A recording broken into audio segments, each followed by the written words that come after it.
Hello friends, welcome है आप सबका channel enjoy gardening in nature में। ये जो ब्यूटीफुल फॉलिएज वाला प्लांट देख रहे हैं, इसका नाम है फिलोडेंड्रन बिर्किन। आज इस प्लांट के बारे में सारी केयर टिप्स आपसे शेयर करूंगी, तो वीडियो का एंड तक जरूर देखिए। वीडियो को लाइक, चैनल को सब्सक्राइब करना ना भूलें। तो देखिए, लीव्स जो आप देख रहे हैं फिलोडेंड्रन बिर्किन का, इस तरह का पैटर्न में रहता है। वाइट एंड ग्रीन का कम्बिनेशन होता है जो न्यू लीव्स होता है, और कभी कभार तो बिल्कुल वाइट होता है, बट जैसे जैसे लिप्स मैच्योर होता है ग्रीन एंड वाइट का कम्बिनेशन होता है, कम्प्लीटली ग्रीन नहीं होता है। लिप्स के बैक साइड भी आप इसी तरह का पैटर्न देखेंगे। बहुत ही ब्यूटीफुल प्लांट है। एज अ डेकोरेटिव प्लांट आप इस प्लांट को यूज़ कर सकते हैं, ग्रो कर सकते हैं। इंडोर आप ग्रो करेंगे तो बालकनी एरिया में रखें जहाँ ब्राइट लाइट मिलती हो, और मॉर्निंग की जो सनलाइट होती है वो प्लांट को मिलनी चाहिए, कम से कम 1 to 2 आवर्स की, एकदम अर्ली मॉर्निंग की, जैसे 7 to 9 AM तक की मिल जाए तो बहुत है। क्यों, और उसके बाद दिन भर की सनलाइट प्लांट को मिलने ना दें, बट प्लांट को ऐसी जगह रखें जहां प्लांट को दिन भर ब्राइट लाइट मिलती रहे। तभी लीव्स में जो है ये वेरिएशन आपको दिखने को मिलेगी, और इसी वेरिएशन के कारण ये प्लांट ब्यूटीफुल लगता है। अब बात करते हैं प्लांट को कहाँ रखें। तो देखिए, प्लांट को आप इंडोर भी रख सकते हैं, लेकिन बालकनी एरिया में रखें, दूसरे प्लांट के साथ क्लोजली रखें। और अगर आप इसे आउटडोर रखते हैं तो जैसा मैं रखती हूँ, ग्रीन नेट के नीचे रखती हूँ, और जैसे ही बारिश होने लगे या 1 दिन से 2 दिन तक बारिश होने लगे तो मैं प्लांट को फटाफट इंडोर शिफ्ट कर देती हूँ। बहुत दिनों तक बारिश का पानी मिलने नहीं देती हूँ प्लांट को, क्योंकि ज़्यादा पानी भी प्लांट के लिए अच्छा नहीं होता है। इसे कैसे पानी देना है मैं आगे बताऊंगी आपको। उससे पहले जान लेते हैं प्लांट पे कोई मिलीबग्स वगैरह या कोई प्रॉब्लम होती है या नहीं। तो देखिए, होती है, स्पेशली रेनी सीजन में और विंटर के सीज़न में आपको इस प्लांट में मिलीबग्स वगैरह का प्रॉब्लम दिखने को मिल सकता है। तो वही करें, पहले अच्छे से, अगर आपने पानी नहीं दी है, जैसा मैं बाकी वीडियो में भी बोलती हूँ, तो आप अच्छे से पानी से साफ़ करें और नीम ऑयल का स्प्रे करें। नीम ऑयल का स्प्रे करने के बाद कम से कम 1.5 आवर के बाद आप अच्छी तरह से हर लिप्स को पोंछ लें, ताकि इसी तरह से आप ये काम जो है नीम ऑयल का, उसके बाद आप फ्रिक्वेंटली स्प्रे करते रहें। धीरे धीरे मिलीबग का प्रॉब्लम भी ख़त्म होने लगे और बाकी प्रॉब्लम इसमें दिखने को नहीं मिलती है। अब बात करते हैं प्लांट के लिए किस तरह का सॉइल मिक्स तैयार करें। तो बिर्किन प्लांट के लिए लाइट सॉइल मिक्स बनाना चाहिए, और इसके लिए हमें लेना है इक्वल क्वांटिटी में। देखिए, परलाइट लेनी है, कोकोपीट लेनी है, वर्मी कंपोस्ट लेनी है, गार्डन सॉइल लेनी है। ये चारों का इक्वल क्वांटिटी आपको बनाना है, और इस तरह से मिक्स करके आप इस प्लांट को ग्रो कर सकते हैं।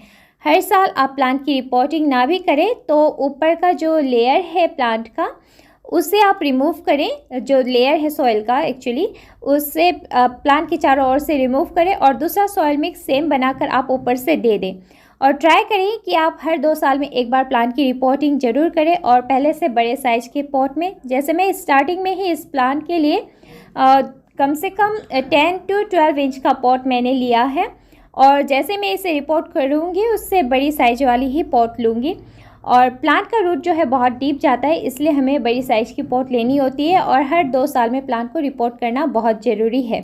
और अब बात करते हैं, आप देख सकते हैं परलाइट भी है इसमें कोकोपीट भी है, इसमें वर्मी कंपोस्ट भी है, इसमें गार्डन सॉइल भी है। चारों का मिक्सचर बनाकर ही मैंने ये सॉइल मिक्स तैयार किया है, ताकि पॉट का वेट भी ज़्यादा ना हो और प्लांट को का जो रूट है उसे फैलने में भी हेल्प मिले। और जो एरियल रूट निकलता है उसे आप इसी तरह से मिट्टी में रख दें, और एक्सेस या बहुत मैच्योर वाली रूट हो तो उसे आप कट भी कर सकते हैं।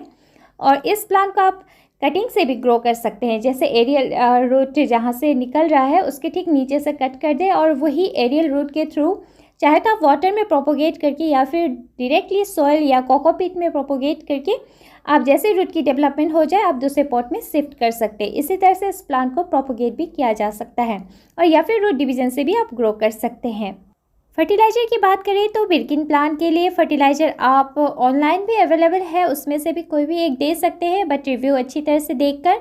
और आप अगर नेचुरल फर्टिलाइज़र देना चाहते हैं तो वर्मी कंपोस्ट का लिक्विड फर्टिलाइज़र बनाकर दे सकते हैं महीने में 1 बार, या गोबर की खाद, सूखी हुई गोबर की खाद का भी लिक्विड फर्टिलाइज़र बनाकर आप प्लांट को दे सकते हैं महीने में 1 बार। और अगर आप ये नहीं करना चाहते हैं तो हर 3 महीने में 1 बार जो प्लांट जिस पॉट में ग्रो हो रहा है उसमें जो अपर लेयर सॉइल का है 2 इंच तक रिमूव करें धीरे धीरे। उसके बाद आप वर्मी कंपोस्ट और कोकोपीट का सेम मिक्सचर बनाकर प्लांट के चारों ओर दे दें।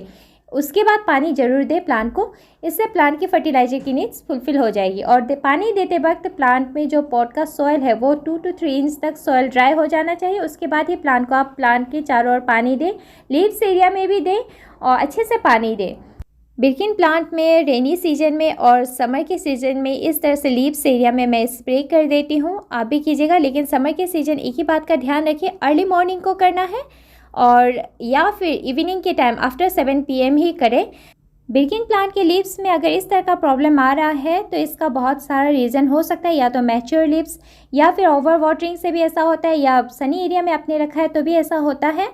तो अगर लीव्स को आप चेक करें किस एरिया में ऐसा हुआ है, अगर सारे लीव्स में नहीं कुछ लीव्स में है तो ये मैच्योर लीव्स के कारण ऐसा होता है, तो इससे आपको फटाफट रिमूव कर देना है, नहीं तो सारा स्ट्रेस जो है प्लांट इसे ही ठीक करने में लगा देता है, तो इसे आप रिमूव कर दें।